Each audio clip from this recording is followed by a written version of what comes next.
En un pequeño pueblo polvoriento al norte de México, donde las noches caen con un silencio sepulcral y las leyendas se susurran como advertencias, se cuenta la historia del carretón fantasma. Un presagio de muerte arrastrado por el mismísimo diablo. Todo comenzó una noche de luna nueva. Andrés, un joven de 23 años, regresaba de visitar a su novia en el pueblo vecino. Tomó el camino de terracería que pasaba junto al viejo cementerio. Las ruedas de su bicicleta crujían sobre la grava suelta cuando escuchó el primer sonido. Era sordo, distante, como el chirrido de una rueda de madera mal engrasada. No prestó atención. Quizá era el viento o algún animal entre los matorrales. Pero el sonido volvió, más claro esta vez. Ruedas. Ruedas de carretón. Andrés se detuvo. Nadie debía transitar ese camino a esas horas, mucho menos con un carretón. Volteó, pero no vio nada. Solo oscuridad.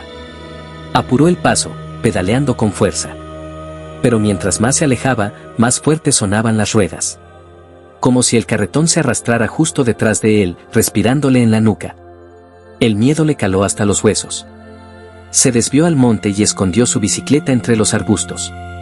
Se agachó, conteniendo la respiración. Entonces lo vio. Un carretón viejo, hecho de madera podrida, cubierto con una manta negra manchada de sangre seca. Era tirado por una figura encapuchada, alta, de movimientos lentos y pesados. No se escuchaban pasos, solo el rechinido de las ruedas. Pero lo peor no era el carretón. Era lo que llevaba encima. Cadáveres. Cuerpos sin ojos, con la boca abierta como si aún gritaran. Hombres, mujeres, niños. Uno de ellos, una anciana, levantó la cabeza y miró hacia donde se escondía Andrés. «Tú sigues», susurró. Andrés gritó, corrió sin mirar atrás. Llegó a su casa bañado en sudor y barro. Nadie le creyó. Dijeron que se dejó llevar por las historias de los abuelos. Que el carretón fantasma era solo un cuento para asustar a los niños desobedientes. Pero a partir de esa noche, Andrés cambió. No dormía. Se encerraba en su cuarto, colocaba crucifijos en las puertas y ventanas. Comenzó a dibujar círculos en el suelo con sal y rezar oraciones en lenguas que nadie entendía. Un día desapareció. Su madre, angustiada, llamó a las autoridades. Buscaron por días. Nada. Hasta que una noche, un joven del pueblo escuchó el rechinido del carretón. Salió con su linterna y lo vio. Ahí venía, cubierto de sombras, los cuerpos meciéndose con el vaivén de las ruedas. Y entre ellos, uno nuevo. Andrés. Con los ojos arrancados y una sonrisa macabra dibujada con sangre. «Ahora me toca llevarlo yo», dijo, con voz hueca. Desde entonces, el carretón aparece cada luna nueva. Recorre caminos olvidados y callejones estrechos. Siempre arrastrado por alguien distinto. Alguien que alguna vez lo vio. Alguien que intentó escapar. Y siempre lleva a un lugar vacío. Por si tú te atreves a mirar. El pueblo no volvió a ser el mismo desde la desaparición de Andrés.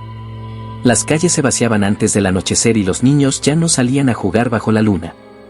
En cada casa, los ancianos repetían una frase como advertencia: si lo escuchas, no mires, el carretón busca ojos nuevos. El sacerdote local, el padre Octavio, se negó a creer en aquellas habladurías. Para él, la historia del carretón fantasma era solo una excusa para encubrir un crimen. Decidió investigar por su cuenta. Armado con agua bendita, crucifijos y su fe, comenzó a indagar entre los más viejos del pueblo. Uno de ellos, don Eulogio, le contó algo espeluznante. «Ese carretón no es nuevo, padre. Aparece cada 77 años. Y siempre empieza igual, con un joven que lo ve y se convierte en su nuevo conductor». «¿Quién era el anterior?», preguntó el sacerdote. «Mi padre, y antes, su abuelo. Todos desaparecieron. Y luego los vimos arrastrándolo». Padre Octavio no podía permitir que una leyenda así se siguiera alimentando del miedo. Así que decidió enfrentar al mal cara a cara. La siguiente luna nueva, se dirigió al mismo camino donde Andrés había desaparecido. Llevaba consigo su rosario, su Biblia y un espejo, recordando lo que don Eulogio le dijo: si quieres vencerlo, no lo mires directo, usa un espejo. El demonio no soporta su propio reflejo. Cerca de la medianoche, el rechinido comenzó. Primero como un susurro, luego como un grito que rompía el silencio de la noche. El carretón emergió de entre la neblina. Andrés lo arrastraba, su cuerpo más descompuesto que nunca, con los brazos estirados como si ya no sintiera dolor. Padre Octavio lo llamó por su nombre. Andrés. Recuerda quién eres. Pero Andrés no respondió. Solo giró su rostro sin ojos hacia él y dijo con voz seca: demasiado tarde, padre. Ya no soy yo. El sacerdote sacó su espejo y lo levantó. Entonces lo vio. Dentro del carretón, oculto entre los cuerpos, se alzaba una figura gigantesca, con cuernos retorcidos y ojos como carbones encendidos. Era el verdadero dueño del carretón. El demonio. El espejo tembló. El demonio se retorció, rugiendo como una tormenta. Andrés cayó de rodillas, gritando de dolor. El padre comenzó a rezar. Pero las ruedas del carretón comenzaron a girar solas, cada vuelta arrancando un lamento del infierno. Un brazo salido del carretón tomó al sacerdote del cuello y lo arrastró dentro, desapareciendo entre las sombras. Al día siguiente, el carretón fue visto cruzando la plaza del pueblo. Pero esta vez, arrastrado por dos figuras, Andrés y el padre Octavio. Ambos con los ojos vacíos, ambos atrapados para siempre. Desde entonces, ya no aparece cada 77 años. Ahora viene cada luna nueva. Y cada vez, lleva un nuevo conductor. Dicen que el carretón no se detiene hasta completar 13 vueltas por el mundo. 13 conductores. 13 pactos. 13 almas. Y tú podrías ser el siguiente. Porque cuando lo escuches, cuando oigas el crujir de sus ruedas en medio de la noche, ya será tarde. No corras. No grites. No mires. Solo reza. Y aún así, no servirá de nada. Porque si alguna vez ves al carretón, ya estás maldito. El pueblo de San Nicolás quedó en silencio. No porque el miedo los paralizara, sino porque la esperanza había muerto junto con el padre Octavio. Desde aquella noche, cada luna nueva traía el rechinar de las ruedas del carretón, arrastrado ahora por dos figuras sin ojos que recorrían los callejones con paso lento, buscando una nueva alma para ofrecer. La siguiente víctima fue Marisa, una joven madre que regresaba del hospital. Vio el carretón en la distancia, creyendo que era una vieja carreta de pan. Cuando se acercó, una voz de niño, idéntica a la de su hijo, la llamó por su nombre. Sin pensarlo, corrió hacia el sonido. Los vecinos la escucharon gritar, pero cuando llegaron, no había rastro de ella. Solo una mancha negra en el suelo y marcas profundas de ruedas ardiendo. Algo había cambiado. El carretón ahora se volvía más violento, más hambriento. Las apariciones eran más frecuentes, y con cada víctima, el demonio dentro crecía, su figura se volvía más visible. Ya no se ocultaba entre cuerpos. Ahora lo guiaba, con un látigo hecho de espinas y almas. Fue entonces cuando Elías, un forastero que decía ser exorcista, llegó al pueblo. Decía haber estudiado casos similares, carruajes malditos, sombras errantes, pactos sellados con sangre antigua. Según él, lo del carretón era más antiguo que el mismo infierno. Una maldición originada por un pacto con Belcebú durante la época colonial, cuando un carrero vendió su alma para seguir transportando cuerpos en tiempos de peste. Nunca murió. Solo cambió de forma. Y cada siglo, reclamaba nuevos conductores para mantener su carruaje en movimiento. Elías trazó un plan arriesgado, enfrentarlo con fuego, sal y símbolos sagrados, pero sobre todo con sacrificio. Necesitaba un reemplazo voluntario. Alguien debía ofrecer su alma para romper el ciclo. Nadie se ofreció. Hasta que apareció un anciano en silla de ruedas. Era don Eulogio.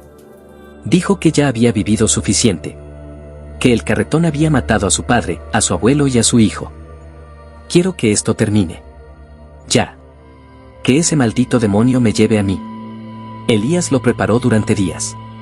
Lo bañó con agua bendita, dibujó sigilos en su piel, y lo hizo repetir un conjuro en lengua muerta. La noche de luna nueva, esperaron en la vieja estación del tren, justo donde el carretón había aparecido la última vez. Y llegó. El ruido fue ensordecedor. Las ruedas chirriaban como si arrastraran el peso del infierno. Los faroles se apagaron. Y en medio de la oscuridad, el carretón emergió con su hedor a carne podrida y azufre. Andrés, el padre Octavio y Marisa lo arrastraban, convertidos en espectros sin alma. Dentro, el demonio reía. Don Eulogio no se inmutó. Se puso de pie, milagrosamente, y caminó hasta él. «Soy el último, ¿verdad?», gritó. «Pues ven por mí». El demonio extendió su brazo, pero cuando tocó a don Eulogio, una explosión de luz lo envolvió. Los símbolos comenzaron a brillar en su piel y el carretón se detuvo. Los cuerpos cayeron al suelo. El grito del demonio fue tan fuerte que partió los cristales de todas las casas en 1 kilómetro a la redonda. Elías rezó. Gritó. Maldijo. Y el carretón explotó en fuego negro, desapareciendo en el aire junto con el alma de don Eulogio. El silencio volvió. Los cuerpos de Andrés, del padre Octavio y de Marisa fueron encontrados, sin vida pero en paz. Elías se fue del pueblo sin decir adiós. Años después, el camino de tierra donde apareció el carretón fue sellado con una cruz de hierro fundido y se le llamó el Sendero Maldito. Pero algunos afirman haber escuchado, en noches sin luna, el eco de ruedas crujientes muy, muy lejos. Como si el carretón no hubiera desaparecido del todo, sino que simplemente estuviera esperando. Esperando su próxima ruta. Esperando a su nuevo conductor. Porque el demonio nunca desaparece. Solo duerme. Y cuando despierte, volverá a rodar. ¿Y tú, escuchas eso? Reza.